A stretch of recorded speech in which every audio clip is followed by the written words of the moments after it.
Well, good morning there, my friends, and happy days to you all. It's a little bit misty and rainy outside, and I'm getting ready to go to work. And as I was leaving, I saw two things that made me spontaneously want to stop and make a video.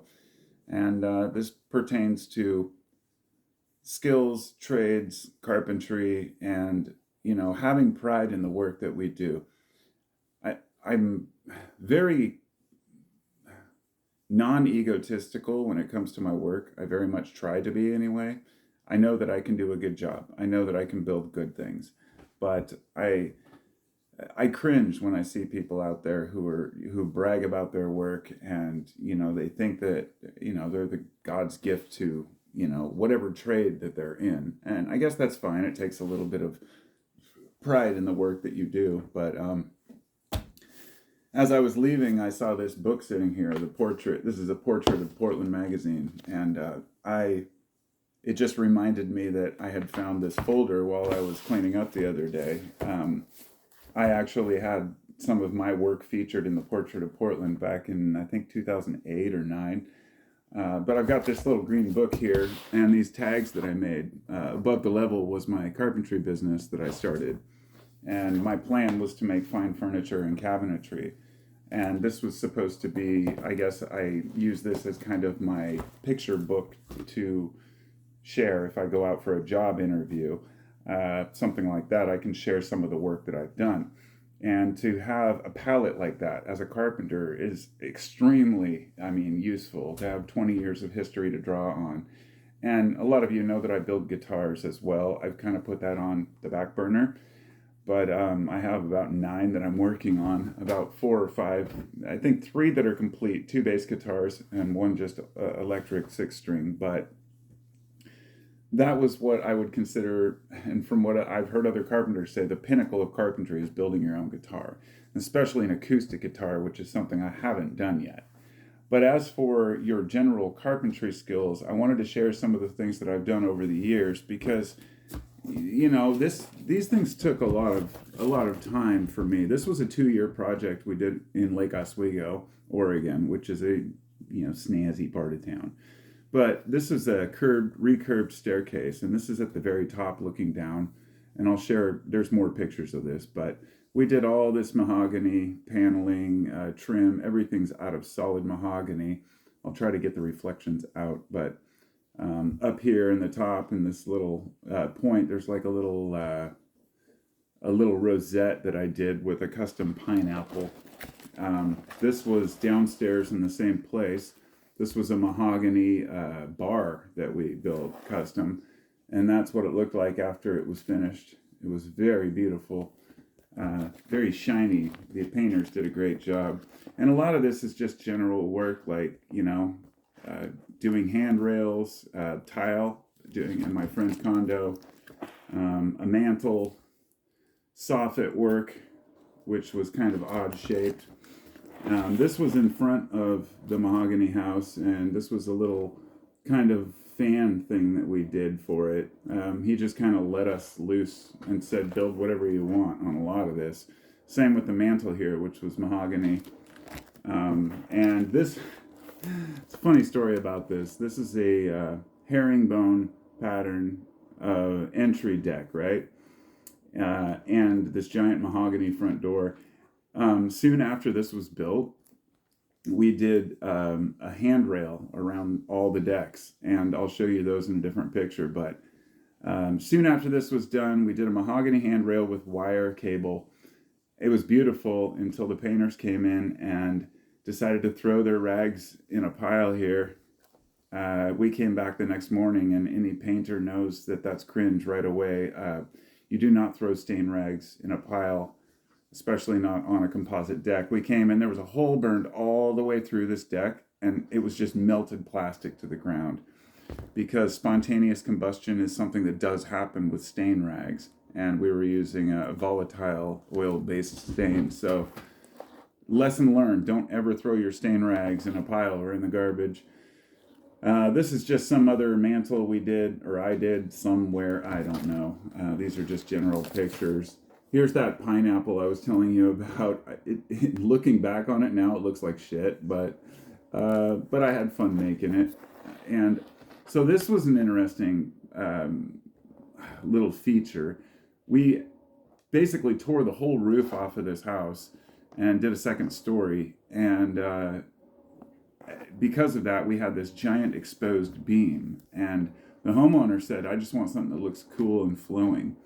So what I did was I first put a piece of plywood, 1/4-inch plywood over that. And then I went over that with mahogany strips, which I ripped down to about, I don't know, 1/2 inch to 3/4. And then I stacked them and pulled them and folded them to create this kind of little band pattern. You can't tell here, but it wraps around the corner and goes back the other way. So it ended up looking pretty cool in the end, and the homeowner was stoked. This is just another basic deck. This is that same staircase before it was finished. Me standing there, Mr. 20 years ago, dude. So this was one of the pictures I took of the outside of it after we'd finished that cable handrail. And not too much longer after that, we were done. And this was the page where the house was featured in Lake Oswego Homes. And I think the title was Moving On Up. And I always thought that was pretty cool because, I was proud of it. And then they showed, of course, the staircase and everything now, there's no discussion of me, of course, but that's okay because I worked for a company at that time. So after that, I moved on, disagreed with the owner over some shit, never got hired back. He was kind of a dick. But anyway, got sick of driving to Lake Oswego, found another job in Portland working for this designer who wanted me to work on a historic home in Portland. And this is where things got even more fun. So after a while, this is a library that I built myself from, this was all done from birch plywood, built a custom little mantle here for the fireplace. And I don't know if it shows it here. I don't think it's installed yet, but above this, I put in kind of a hidden door, that you could, push and it would pop open and there would be a painting on top of it. And then you could access the stereo and everything behind there, which was pretty cool. But this guy, I worked building this kitchen. His name was Tom. He was a designer. This is kind of the 2-page centerfold from the magazine. And they called it Past Perfect, which I thought was really cool. And this was in the portrait in Portland. So we had a lot of these cabinets custom built for us for the kitchen. And afterwards, there was a bunch of spaces that were empty that were missing. And the guy asked me, could you build cabinets? And I'm like, well, I've never done it. But, if you're willing to be patient, I can learn how to do it. And I went and got the stuff for it. I need to close this door real quick because the washing machine is kind of loud. And so anyway, I built some more of these cabinets for him, and then I ended up doing the custom range hood. And then I also built that whole island in there. So all those little pieces were just basically made from scratch. These weren't ordered. All the little pillars and everything to match had to be built from scratch. And this, I didn't even get pictures of the 7-part crown molding that he had me do. Some of it was this 10-inch foam molding. So it was huge crown. It's called the, the Rufus Holman House or something, I think. But it was a senator's house, and it's in Portland. But I did have this one picture of this coffered ceiling that I did, and I had to do that all myself. And mind you, in that kitchen, the ceiling had a dip. It was a 100-year-old house, and older than that. And it had this ceiling that dipped down 1.5 inches from the perimeter to the center. And there was nothing you could do to jack it up or stabilize it. So I had to build this flat coffered ceiling to a curved ceiling. It was crazy. I had to curve each board and use a laser level to make sure everything was perfect. And in the end, it turned out okay.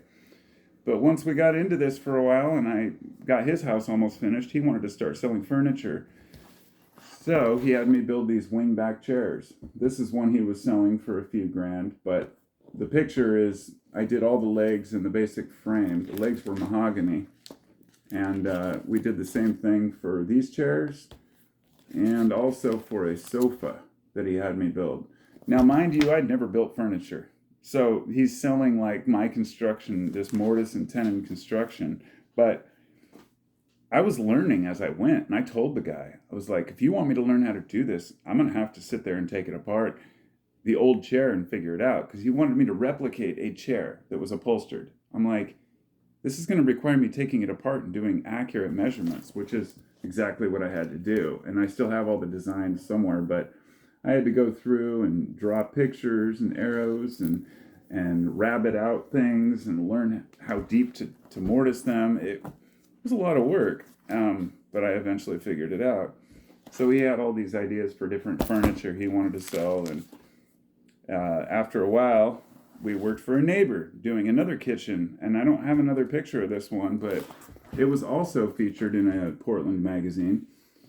So in this kitchen, I did every cabinet, including, even the windowed cabinets. I built all those myself. Every single drawer was made out of solid walnut. I think in these I used solid oak, and they were all handmade. The whole kitchen was handmade cabinets, and all of the drawers were dovetailed. Then he asked me to build one for his closet as a starter. He wanted to build these tables. So I built one of these that's about 7 feet long, where the entire front has 3 drawers, and they're all cut out of one solid piece of wood. And it was made out of oak. He stained it and screwed it. He said he drank too much wine one night and stained it himself too dark.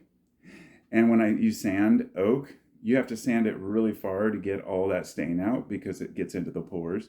Anyway, long story short, he just didn't like it, and he just let me take it home. So it was $1,000 table he had me make, and then he just let me have it because he didn't want to deal with it. The guy was wasteful. People with money are often wasteful, but to my benefit, right? So these were some of the tables and ideas he wanted.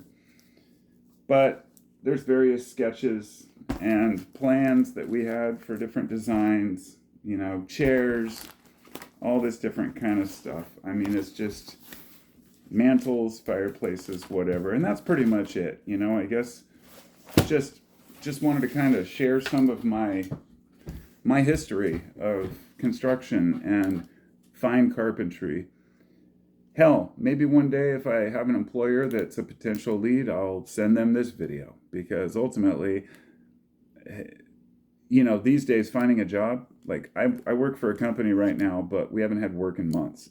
My unemployment has run out, and I can't find a job that is within my area where I don't have to drive hours every day that actually suits my skills, because I would like to be able to do, finer carpentry. I'm 50 now, and I don't want to lift bags of concrete and haul 2x4s anymore. Maybe that sounds, a little bit arrogant, but the truth is I feel like I've earned my way to that, so it's like, now I've just got to find a position that takes that into account. And it will come. And I know you might say, well, why not just build your own stuff and sell it? And that's really something I want to do as well. Maybe it's the confidence of selling your own goods and your own services. It can be difficult, especially knowing that people don't want to pay what something really costs to make. You could buy something overseas or cheap, and people do all the time. People want to spend a couple $100 on a Home Depot cabinet, not $1,000 on a small cabinet that somebody built. But there are people who still want handmade custom stuff. But, ultimately the materials get worse and worse, and it's harder to find good quality stuff without paying top dollar. So, I would say carpentry is one of those jobs that may be safe from AI for now, but it's not safe from the global, economy of cheap goods, because the materials are getting crappier and crappier. And just like anything else, if you go to buy furniture or if you go to buy a house or a vehicle, any of that, buy something that's at least 10 years old, 20 years old, hopefully, because things are just going to shit these days. So anyway, rant over. Thanks for allowing me to share my shit. Peace and love.